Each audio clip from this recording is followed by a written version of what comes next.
हूँ, है ना। Yes sir. तो स्पेक्ट्रम को डिफाइन करना आ गया अपन को कि व्हाट्स द स्पेक्ट्रम, कि when a beam of light is made to fall on a prism. पहले चलो एक बार समझ लो थोड़ा सा यहाँ पर, है ना। We have this white light, है ना, बीम ऑफ व्हाइट लाइट, और जब इसको अपन किसके ऊपर फॉल कराते हैं, प्रिज्म के ऊपर फॉल कराएंगे, है ना। तो प्रिज्म क्या करता है, फिर से बोलो, कोई बोल रहा था कुछ, नहीं, चलो नहीं क्या कह सर। रहा हूँ मैं, कि when a beam of light, है ना, फॉल्स ऑन अ प्रिज्म। तो मैं से बोल रहा था प्रिज्म क्या करता है, प्रिज्म क्या करता है, इन ये जो बहुत सारी रेज है ना यहाँ पर, बीम का मतलब क्या होता है, लॉट्स ऑफ लाइट रेज, बहुत सारी लाइट रेज का कलेक्शन कहलाता है बीम ऑफ लाइट। तो व्हाट प्रिज्म डज, प्रिज्म क्या करता है, इनको अलग अलग एंगल पर डाइवर्ट कर देता है। अभी तो सारी एक साथ ही जा रही है, जब इसमें से पास आउट होगी ना, तो प्रिज्म क्या करेगा, इनको अलग अलग एंगल पे, मतलब इनको सेपरेट कर देगा, कहने का मतलब। और सेपरेट किस बेस पर करता है भाई, यहाँ पर अलग अलग रेज है ना, तो उनको उनकी लैम्डा के बेस पर करता है ना। ये फिजिक्स में पढ़ोगे आप, शायद 12th की फिजिक्स में ये, है ना, 10th में नहीं था ये 12th में आएगा, है ना, कि कौन सा कलर ज्यादा अलग होगा, कौन ज्यादा डाइवर्ट होगा, है ना। अभी एक रफ आइडिया दे रहा हूँ मैं तो आपको, कि the light rays contains, है ना, many waves, yep, sorry, many colors, and those colors have different lambda। Her colour की अलग अलग लैम्डा होती है। तो जब प्रिज्म में से पास होते हैं तो प्रिज्म क्या करता है, इनको अलग अलग एंगल पे डाइवर्ट कर देता है, इनको अलग अलग एंगल पे क्या कर देगा, बेंड कर देगा। अभी तो आप इसे याद रखो, तो जो बेंडिंग होती है ना कलर की, किसी भी कलर का जो बेंडिंग है, वो उसकी लैम्डा के इनवर्सली प्रोपोर्शनल होता है। मतलब जिस कलर की लैम्डा सबसे ज्यादा होगी ना, वो उसकी बेंडिंग सबसे कम होगी। ठीक है, अभी सिर्फ समझने के लिए बता रहा हूँ मैं आपको, है ना। इसका बहुत डिटेल पढ़ोगे आप फिजिक्स में, इवन एंगल वेंगल सारे कैलकुलेट करेंगे अपन, है ना। और वहाँ बहुत सारी टर्म आएगी, angle of deviation, lots of. अभी तो इतना सा याद रखो। तो ये लाइट इसमें से निकली, पास आउट हुई, और क्या होगी, बैंड हो गई। अब इसको अपन रिसीव कर लेंगे एक प्लेट के ऊपर, जिसके ऊपर रिसीव करेंगे a plate, and this plate is known as photographic plate.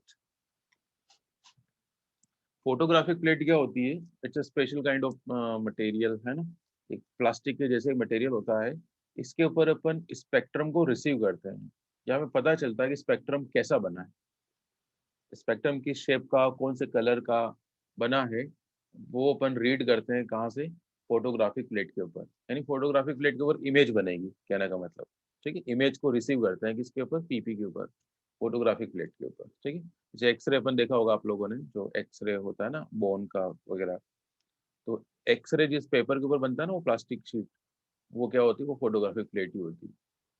तो यहाँ पर ये लाइट रेज आई, है ना, अलग अलग एंगल से डाइवर्ट हो चुकी है, मैं इसमें थोड़ा अच्छे से नहीं दिखा रहा हूँ। और यहाँ पर आपको क्या मिल जाएंगे, 7 कलर्स मिल जाते हैं, VIBGYOR। ठीक है, 7 कलर्स मिलेंगे, ज्यादा कर दिया मैंने।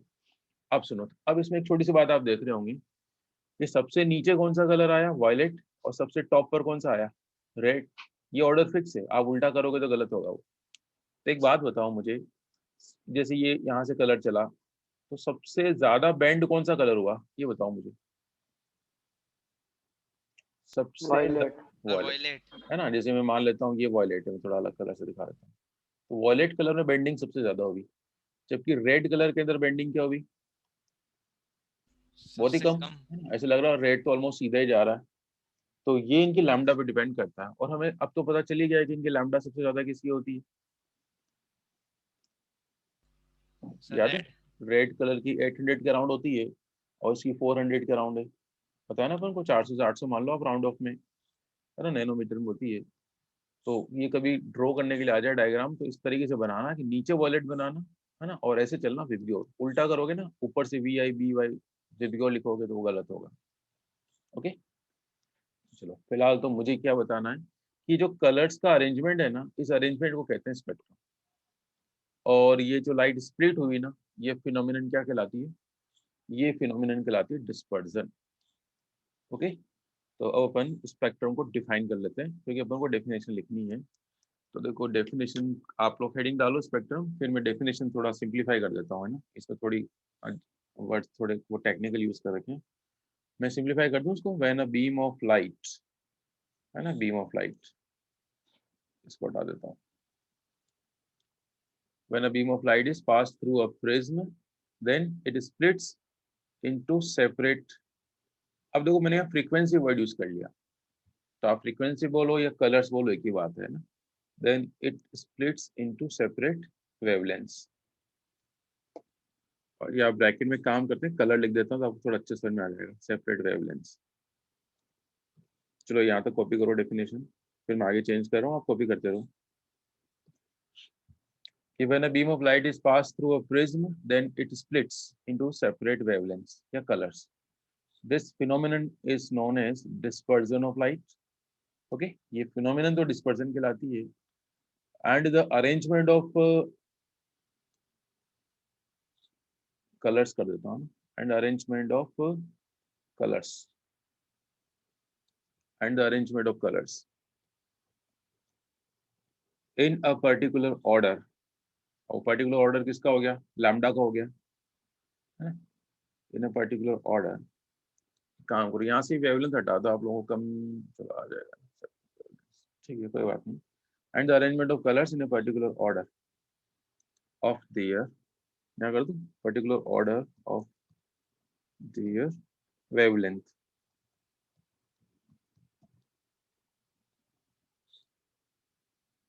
Sorry, order of their wavelength is called spectrum and the study. चलो ये हो गया, ये डेफिनेशन लिख लो फटाफट से,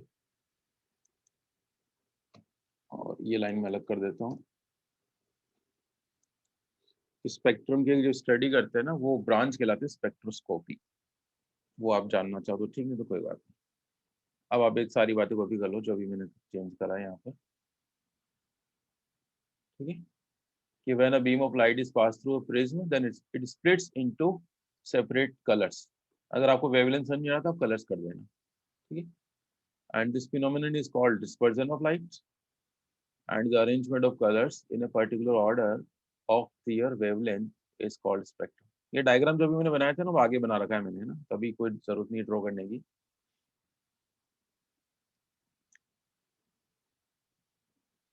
चलो यहाँ तक कोई प्रॉब्लम हो तो मुझे बताओ।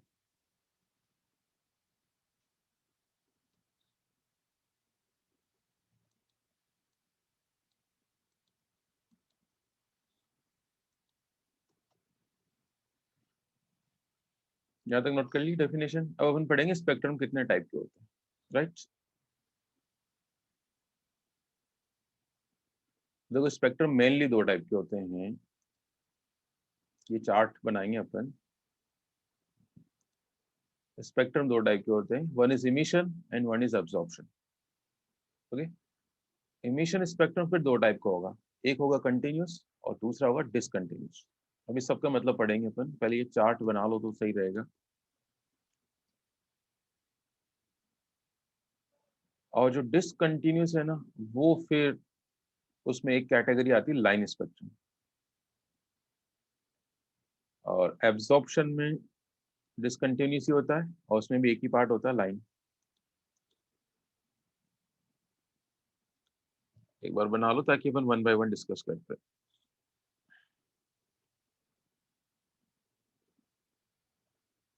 इसको कलर से कर देते हैं।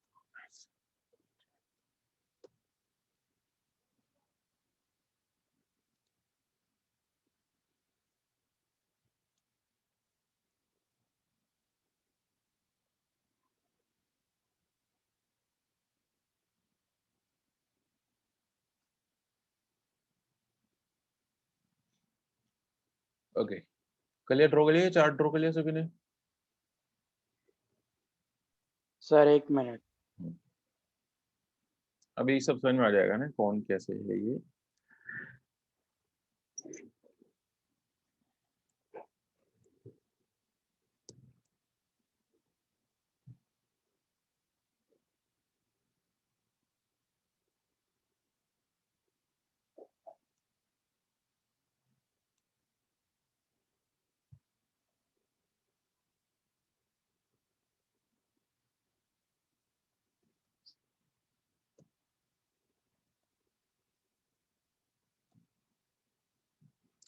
चलिए सबसे पहले अपन हेडिंग सबसे पहले कौन से डिस्कस करेंगे, इमिशन स्पेक्ट्रम का मतलब क्या होता है। तो मैंने आपको इमिशन का मतलब बताया था क्या, इमिट करने का मतलब क्या होता है, रिलीज करना, है ना, रेडिएट करना, रिलीज, रेडिएट, इमिशन, इन सबका एक ही मतलब है। ओके, तो मैं कहीं रेडिएट वर्ड यूज कर लूँ, कहीं रिलीज, कहीं इमिट। तो देखो इमिशन स्पेक्ट्रम कौन देगा, जो लाइट को इमिट कर रहा है, जो लाइट को रिलीज कर रहा है। ठीक है, तो अब लाइट रिलीज कौन करेगा, पहले बात ये आती है, पहले अभी लिखना मत कुछ भी, है ना, मैं इसमें कुछ करेक्शन करूंगा, उसके बाद नोट करना, पहले समझो मैं क्या कहना चाह रहा हूँ आप लोगों से। मैं कह रहा हूँ कि लाइट रिलीज कौन करेगा, तो लाइट रिलीज करता है हॉट ऑब्जेक्ट, एक गर्म ऑब्जेक्ट है ना, वही लाइट को रिलीज कर सकता है। ठीक है, ये बात तो एग्री है सभी कि hot object releases the light. अब आप लाइट का मतलब वो मत समझना कि लाइट का मतलब समझते हैं, जनरली अपने लाइट का मतलब रोशनी समझते हैं, फिलहाल लाइट का मतलब यहाँ एनर्जी है। तो आप ऐसे मानो कि एक गर्म ऑब्जेक्ट है, वो क्या रिलीज कर रहा है, वो एनर्जी रिलीज करता है। कौन सी एनर्जी रिलीज करेगा, हीट एनर्जी रिलीज करता है नहीं करता, मुझे बताओ। Sir heat. हाँ, जैसे ये आयरन का एक टुकड़ा है ना, ये आयरन का एक टुकड़ा है और ये बहुत ही गर्म है, मान लो ये 500 डिग्री गर्म है। अब आप इसके पास गए, आप पास टच नहीं करा, आप इतना दूर खड़े हो, है ना, ये कोई पर्सन है भी, वो इतना दूर खड़ा है ना। अब इससे पूछे कि बताओ ये आयरन का ऑब्जेक्ट गर्म है या ठंडा है, तो वो बिना टच करे बता सकता है क्या, इसके सामने अपन ने गर्म नहीं करा, लेकिन ये फिर भी यहाँ खड़ा होकर बता सकता है ये कि आयरन का जो यस ब्लॉक है ये गर्म है या ठंडा है, ये दूर से बता सकता है क्या, यस बिना टच के। यस सर यस कैसे सर। कैसे पता चला इसको। सर वो सर हीट वो एमिट करता है एमिट हीट होती है रेस। हाँ बाहर। बिल्कुल, यहाँ से कुछ हीट रेडिएशन आ रही है जो उस तक पहुंच रही है, और उसको महसूस हो गया कि यहाँ कुछ गर्म चीज है। इवन ये अंधेरा कमरा भी होता है ना, तब भी ये यहीं रुक जाता, इसको लग जाता है कि यहाँ पर कोई ना कोई गर्म ऑब्जेक्ट पड़ा हुआ है। तो ये गर्म ऑब्जेक्ट की खास बात होती है कि वो क्या रिलीज करता है, वो हीट एनर्जी रिलीज करता है। ओके, एक्चुअली वो रेडिएशन के फॉर्म में रिलीज करता है, तो वो हमें दिखती नहीं है। ठीक है, रिलीज करेगा लेकिन आपको सिर्फ लाइन बनी हुई दिखेगी नहीं कि लो भाई हीट एनर्जी आ रही, हट जाओ, ऐसा नहीं होगा ना, वो इनविजिबल होगी, वो आपको दिखेगी नहीं। ठीक है, ध्यान देने वाली बात। तो यहाँ पर हमें वही करना है कि ये जो हीट एनर्जी ये रिलीज कर रहा है ना, इसका अपन को स्पेक्ट्रम चाहिए। तो स्पेक्ट्रम ऑब्टेन करने का तरीका क्या है, आपको किसी का भी स्पेक्ट्रम चाहिए ना, तो आप उसके सामने क्या रख दो, प्रिज्म रख दो, है ना, और उस एनर्जी को इस पे फॉल कराओ और फिर ट्रांसमिट होने दो और फिर इसको रिसीव कर लो, इसके ऊपर रिसीव कर लो फोटोग्राफिक प्लेट पर। जिस भी एनर्जी का आपको स्पेक्ट्रम चाहिए उसको सबसे पहले क्या कराओ, प्रिज्म पे गिराओ, फिर प्रिज्म क्या करेगा, उसको बेंड कर देगा, ट्रांसमिट कर देगा, और ट्रांसमिटेड एनर्जी को किस पर रिसीव कर लो, फोटोग्राफिक प्लेट पर, और फिर चेक कर लो कि स्पेक्ट्रम कैसा बना। करेक्ट। चलिए तो अपन इसको लिखते हैं सबसे पहले कि इमिशन स्पेक्ट्रम क्या होता है। एक second, it is obtained by passing, है ना, हीट एनर्जी, ना heat energy of hot object, है ना, हॉट ऑब्जेक्ट के लिए एक और वर्ड यूज कर रहा है मैंने, इनकैंडिसेंट, कोई जरूरत नहीं है, तो थ्रू प्रिज्म। तो ये लाइन लिख लो फटाफट से, इतना ज्यादा सिंपल सा मतलब है कि इमिशन स्पेक्ट्रम क्या होता है कि it is obtained by passing heat energy, या सिंपल एनर्जी भी कह सकते हैं आप, of a hot object through prism.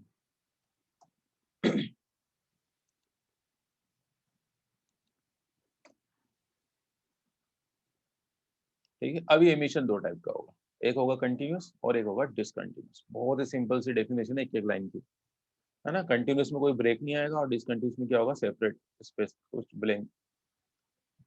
अभी देखते हैं क्या है, क्या कहना चाह रहा हूँ। तो सबसे पहले अपन कौन सा पढ़ने जा रहे हैं, कंटिन्यूस इमिशन के अंदर कंटिन्यूस। तो मैंने दोबारा से लिख दिया वैसे तो, कंटिन्यूस इमिशन, फर्स्ट वन लिखा हूँ, कंटिन्यूस इमिशन स्पेक्ट्रम।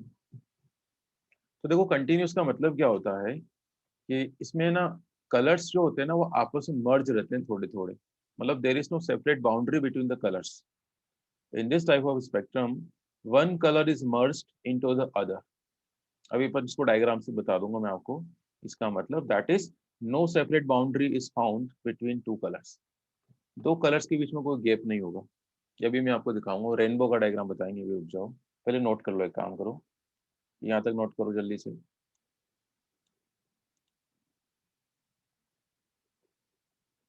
अब इसको डायग्राम से बता देंगे ना कि एक कलर की बाउंड्री दूसरे कलर में मिक्स रहेगी, मर्ज का मतलब उसमें स्लाइटली मिक्स रहेगी। जैसे वॉयलेट है, वॉयलेट के बाद कौन आता है, इंडिगो। तो वॉयलेट और इंडिगो में कोई गैप नहीं होगा, वॉयलेट की थोड़ी सी बाउंड्री इंडिगो में मर्ज रहेगी। ऐसे इंडिगो थोड़ा सा किसे मिक्स रहेगा, ऊपर वाला में ब्लू में मिक्स रहने वाला है। चलिए अब इसका एग्जांपल, तो देखो इसका एग्जांपल ये रहा, स्पेक्ट्रम ऑफ सन, है ना। सन का स्पेक्ट्रम, और सन का स्पेक्ट्रम को ही क्या नाम देते हैं, रेनबो। अब पता चल गया rainbow is what, it's a spectrum of sun. अच्छा वहां प्रिज्म कहाँ से आया, जब रेनबो बनता है ना बारिश के बाद, तो वहां प्रिज्म लेके कौन खड़ा हुआ है, सर वो पानी की बूंद। तो जो वाटर की जो ड्रॉपलेट्स होती है ना, वो किसका रोल प्ले करती है वहां पर, प्रिज्म का रोल करती है। ठीक है, ध्यान रखिए बात। सन से लाइट निकलती है, लाइट रेस या रेस निकल रही है। अच्छा सन तो गर्म है तो इमिशन ही दे रहा है, सीधी सी बात है ना। मैंने कहा था ना हॉट ऑब्जेक्ट, तो अंडरस्टूड है ना, sun is a hot object, a very hot object. तो सन से लाइट रेस निकल रही है ना, वो वाटर ड्रॉपलेट्स के ऊपर गिरती है, फिर वाटर ड्रॉपलेट्स उनको ट्रांसमिट करेगी। ओके, और वहां पर कोई फोटोग्राफिक प्लेट लेके नहीं खड़ा हुआ है ना, वो तो वहां पर हमें दिख जाती है सीधे। रेनबो के कलर्स अब तो पता चल गया आपको, सबसे नीचे कौन सा कलर होगा, मतलब कलर का अरेंजमेंट वहां पर। Yes sir. अच्छा इसके अलावा और किसका ले सकते हैं आप, any hot object like bulb, है ना, ट्यूबलाइट, लैम्प, इन सब के भी स्पेक्ट्रम अपन ऑब्टेन कर सकते हैं। अब इसका डायग्राम मैंने चलो मैं इसका डायग्राम दिखा देता हूँ आपको सबसे पहले। ये नोट कर लिया पूरा यहाँ तक, चलो मैं इसका डायग्राम दिखाता हूँ पहले आपको। ये देखो,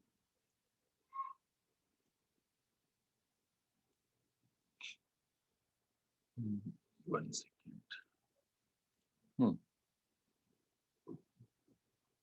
ये देखो ऐसे मान लो ये सन का स्पेक्ट्रम हो गया, इट्स नॉट इमिशन, नहीं ये नहीं है, दिस इज नॉट, ये नहीं है, this is not the diagram, इसमें तो कलर्स मिक्स नहीं है।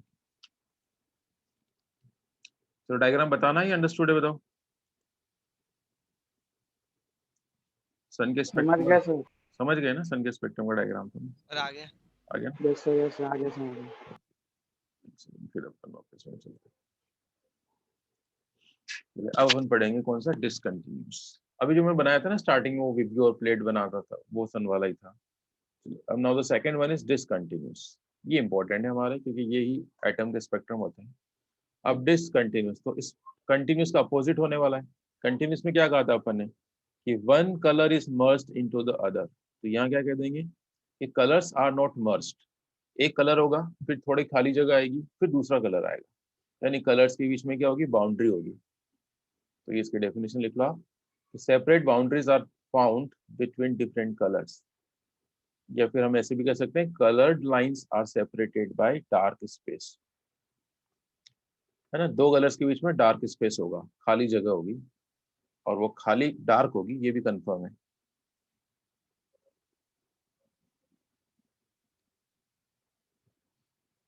सर लिख ले क्या?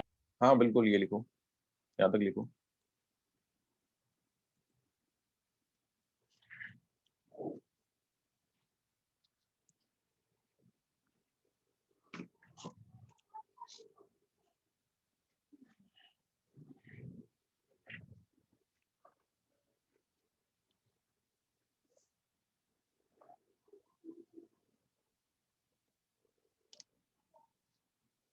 चलो अब ये दो टाइप का होगा डिसकंटिन्यूस, है ना। डिसकंटिन्यूस भी क्या होता है,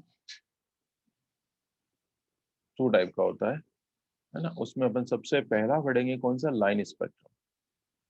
तो लाइन स्पेक्ट्रम क्या होता है, एक्चुअली ये एटम का स्पेक्ट्रम होता है। एटम होते हैं ना, सोडियम हो गया, मैग्नीशियम हो गया, कार्बन हो गया, this also shows the spectrum. अभी अपने आप तो शो करेंगे नहीं, उसके लिए हमें थोड़ा कुछ कुछ इनके अंदर चेंजेस करना पड़ेगा, है ना। लेकिन they display the spectrum, they show the spectrum. तो देखो किसी भी एटम का स्पेक्ट्रम कैसे ऑब्टेन करते हैं, तो प्रोसीजर तो आपको पता चल ही गया है ना। जैसे मैं आपसे कहूँ कि एटम का अपन को इमिशन स्पेक्ट्रम चाहिए, अब एटम तो अपने आप हीट रिलीज नहीं करेगा क्योंकि एटम तो गर्म नहीं है ना। मान लो आपको सोडियम का स्पेक्ट्रम चाहिए, तो सोडियम तो गर्म नहीं होता है, सोडियम तो कैसा होता है, एक बार थोड़ा समझो मैं क्या कहना चाह रहा हूँ। जैसे आपको सोडियम का स्पेक्ट्रम ऑब्टेन करना है ना, वी हैव सोडियम एटम्स, खूब सारे सोडियम एटम है हमारे पास ना, सोडियम का सैंपल ले लिया आपने ये, और हमें इसका इमिशन स्पेक्ट्रम चाहिए। अब sodium is not able to release the light, क्योंकि इमिशन तो किसका होता है, जो रिलीज करेगा लाइट को, जो हीट को रिलीज करेगा, तो ये अभी तो रिलीज नहीं कर सकता। तो अपन क्या करेंगे, पहले सोडियम को गर्म करेंगे। तो ये सोडियम के एटम्स क्या करेंगे, initially this will absorb the energy, ये जहां से आप गर्म कर रहे हैं ना वहां से एनर्जी एब्जॉर्ब कर लेगा। अब कुछ टाइम बाद, अब कुछ टाइम बाद क्या करेंगे, अब ये एटम एनर्जी रिलीज करेंगे। शुरू में तो उन्होंने एब्जॉर्ब करी, उससे अपन को मतलब नहीं है, लेकिन बाद में ये क्या करना शुरू कर देंगे, रिलीज। ऐसे ही होता है, अपन किसी को गर्म करते हैं ऑब्जेक्ट, जैसे आयरन के टुकड़े को अपने गर्म कराता है, शुरू में तो हमने गर्म कराता है, बट थोड़ी देर बाद क्या होता है, वो खुद हीट रिलीज करना शुरू कर देता है। तो अब बाद में ये हीट रिलीज करेंगे, कौन, सोडियम का एटम, ठीक है, they will release the heat. अब इस हीट एनर्जी को अपन किसके ऊपर फॉल कराएंगे, है ना, इसको अपन फॉल कराएंगे प्रिज्म पर, ठीक है। फिर यहाँ से वो पास आउट होगी, बैंड होगी, और उसको अपन रिसीव कर लेंगे, किसके ऊपर रिसीव कर लेंगे, एक फोटोग्राफिक प्लेट के ऊपर रिसीव कर लेंगे। तो अब की बार अपन को है ना ऐसी लाइन मिलेगी, कलर्ड लाइंस मिलने वाली है। क्या मिलेगी अब की बार अपन को, वी विल गेट, अगर ये पर्टिकुलर सोडियम है ना, तो यहाँ पर we get two yellow lines. यहाँ पर अपन को कौन सी लाइन मिलती है, we get two, sir same colours नहीं होंगे ना? हाँ इसमें दोनों ही सेम कलर की मिलेगी, इसमें विबग्योर नहीं मिलेगा आपको, इसमें सारे कलर सेम नहीं होंगे, इसमें सिर्फ दो ही लाइंस मिलने वाली, येलो कलर की, और बाकी सारा स्पेस कैसे रहने वाला है, ये डार्क, रेस्ट स्पेस ये कैसा होगा, बाकी सारा सर डार्क। मतलब सारी चीजें जो हीट रिलीज करती है, अगर हम उनको प्रिज्म से पास करेंगे तो सेम कलर नहीं होएगा ना किसी का? सोडियम होगा तो ही सेम यही कलर आएगा, सो हर एलिमेंट का अलग अलग होता है। तो अगर विबग्योर नहीं सोडियम है, होएगा ना, अगर सन के अलावा विबग्योर किसी का नहीं होगा ना? विबग्योर सन देता है, इसके अलावा कौन देता है। तो सोडियम के स्पेक्ट्रम में we get only two lines, ठीक है। तो ये सोडियम की पहचान हो गई, सोडियम की आइडेंटिटी हो गई कि सोडियम के अलावा और कोई भी एलिमेंट्स इन दो लाइंस को नहीं दे सकता है। अब इन लाइंस की एक फिक्स वेवलेंथ होती है, इट्स 589। भाई कलर है तो कलर की तो कुछ वेवलेंथ होगी ना, नैनोमीटर। ये नीचे बना हुआ है डायग्राम, आपको नहीं बनाना है।